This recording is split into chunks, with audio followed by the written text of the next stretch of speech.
na pumikit limutin na problema. Hihintayin ang umaga.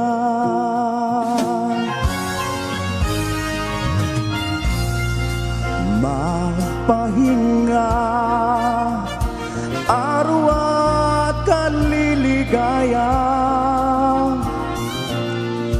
Dumating din ang umaga. Basta tayo'y magkasama, laging mayroong umagang kay ganda. Parang sikat ng araw, may dalang liwanag sa ating pangarap. Oh, haharapin natin,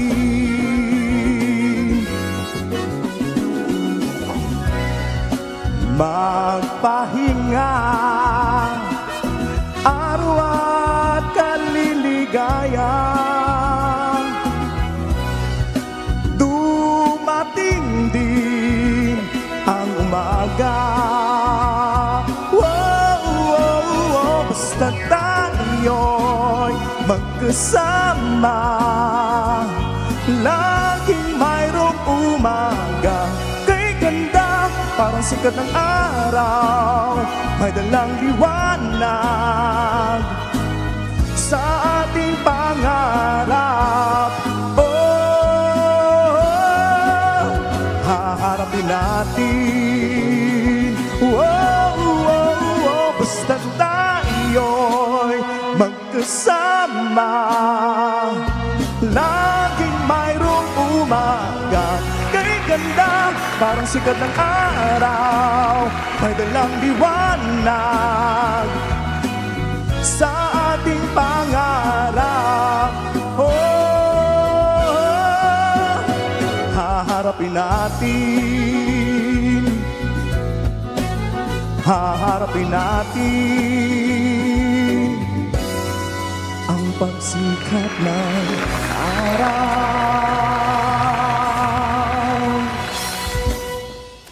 Alright, we have here Ram Castillo. Good morning, welcome to Rise and Shine Pilipinas. Alam niyo ba mga chorus, siya po ay nag-compete sa championship ng Latin at Opera category sa World Championships of Performing Arts. At ngayon ay pinasok na rin po niya tuluyan ang music industry by releasing his debut single, Naghihintay. Once again, Ram Castillo, good morning. Hello, Dayan. Nice meeting you. Of course, nice to meet you. Itong debut single mo na Naghihintay ay isang original song. Yes, wow! So tungkol saan ba tong song na to? Actually kasi ngayon, especially sa mga Gen Z ngayon, yung mga kanta is puro K-pop, Yes. puro Phil-pop, rock. Ito, ginawa ng composer, nag-twist po siya para sa mga breakup, ano po. Yung mga May mga hugot dyan about relationships. Ayun po. Balita ko, matagal ka na rin sumasali sa mga singing contest since bata ka pa. Can you tell us more about this? Yun nga, sabi ko, every time na nag-i-interview sa akin, 6 years old pa lang ako, kumakanta na ako. Then, yun, nag-start. Dire-diretso na. Diretso. Balita namin, isa ka ring ambassador ng Team Abot Kamay. Tama po. Na isang charitable foundation. Ano to? Kwentuhan mo kami about this.